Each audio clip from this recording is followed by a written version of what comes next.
పేదలకు heart attack, brain stroke ఉరివేసుకుని చనిపోయే పరిస్థితి వచ్చిందన్నారు.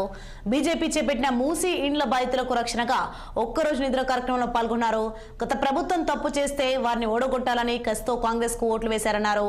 కానీ సంవత్సర కాలంగా ప్రశాంతత లేకుండా చేశారని, పేదల బ్రతుకుల్లో మట్టి కొట్టే ప్రయత్నం చేస్తున్నారని మండిపడ్డారు. వేల కోట్ల రూపాయలు ఢిల్లీకి పంపించేందుకు తెలంగాణను దోచుకొని కాంగ్రెస్ పార్టీకి ఎన్నికల కోసం డబ్బులు పంపిస్తూ తెలంగాణ ప్రజల ఉసురు పోసుకుంటున్నారని విమర్శించారు. పాదయాత్రలు చేసి రెచ్చగొట్టే ప్రసంగాలు చేసే ప్రయత్నం చేస్తే ఊరుకోమన్నారు. రేవంత్ రెడ్డి పూటకో మాట మాట్లాడుతూ హైదరాబాద్ ప్రజల కంటి మీద కునుకు లేకుండా చేస్తున్నారన్నారు. మొన్ననే డిపిఆర్ కి డబ్బులు విడుదల చేశామని, డిపిఆర్ రావడానికి 18 నెలల టైం పడుతుందన్నారు.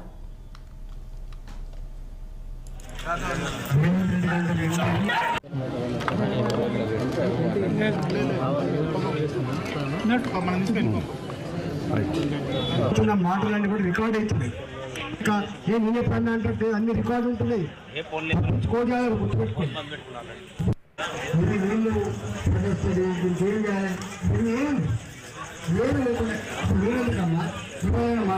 ఇక్కడ రేవంత్ రెడ్డి గారు మాట్లాడుతున్నారు మేము అక్కడ ఉండే వచ్చాం సార్. అక్కడికి ఇక్కడ చాలా డిఫరెన్స్ అది అవ్వదు, దాన్ని అలా చేయలేరు సార్.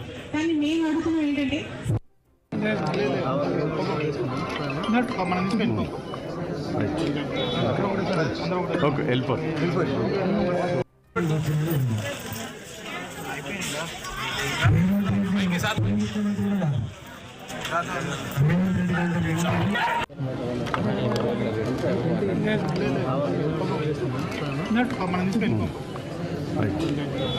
మాటలన్నీ కూడా రికార్డ్ అవుతున్నాయి.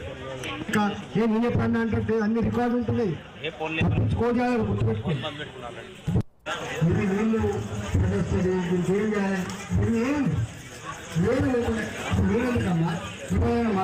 ఇక్కడ రేవంత్ రెడ్డి గారు మాట్లాడుతున్నారు మేము అక్కడ ఉండే వచ్చాం సార్. అక్కడికి ఇక్కడ చాలా డిఫరెన్స్ అది అవ్వదు, దాన్ని అలా చేయలేరు సార్. కానీ మేము అడుగుతున్నాం ఏంటంటే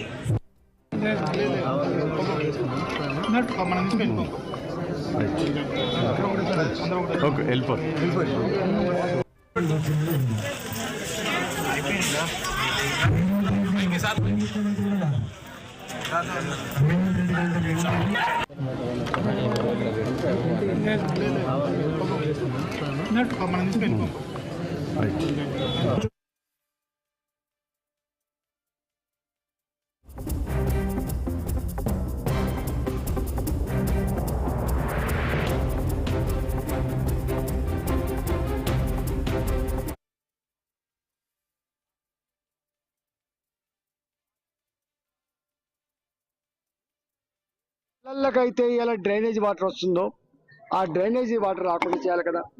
ఆ డ్రైనేజీ వాటర్ మూసీ నదిలో కలవక ముందు దాన్ని ప్యూరిఫై చేసే ప్రయత్నం చేయాలి కదా. ఇవన్నీ ఏం చేయకుండా ఎకాఎకిన వచ్చి మూసీ నదికి అటుపక్కకు ఇటుపక్కకు వాళ్ళు కష్టపడి కొనుక్కున్న భూములు కట్టుకున్న ఇళ్లను నీకు డబుల్ బెడ్రూమ్లు ఇస్తా పో అని చెప్పి ఎల్లకొట్టిన అధికారం నీకు ఎవరిచ్చిందని చెప్పి అడుగుతా ఉన్నాం.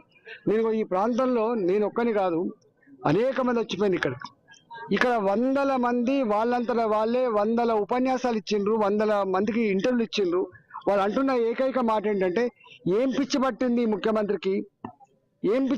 ముఖ్యమంత్రికి, మాయం పడ్డాడు, ఇల్లు కూలగొట్టుటోడు పెళ్లిళ్ళు ఇచ్చగొట్టోడికి ఎప్పుడు మంచి జరగదు బిడ్డ అని చెప్పి శాపరాదాలు పెట్టే పరిస్థితి వచ్చింది.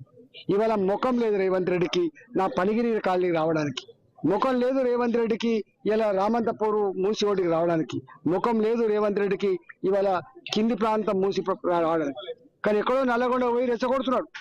ఇవాళ హైదరాబాద్ లో ఉన్న ఈ అటుపక్క ఇటుపక్క ఉన్న ఇళ్ళు బీజేపీ నాయకులు రెచ్చగొడితే మూసి ప్రక్షాళన లేకుండా చేయిస్తున్నారు. దానివల్ల మీ పొలాన్ని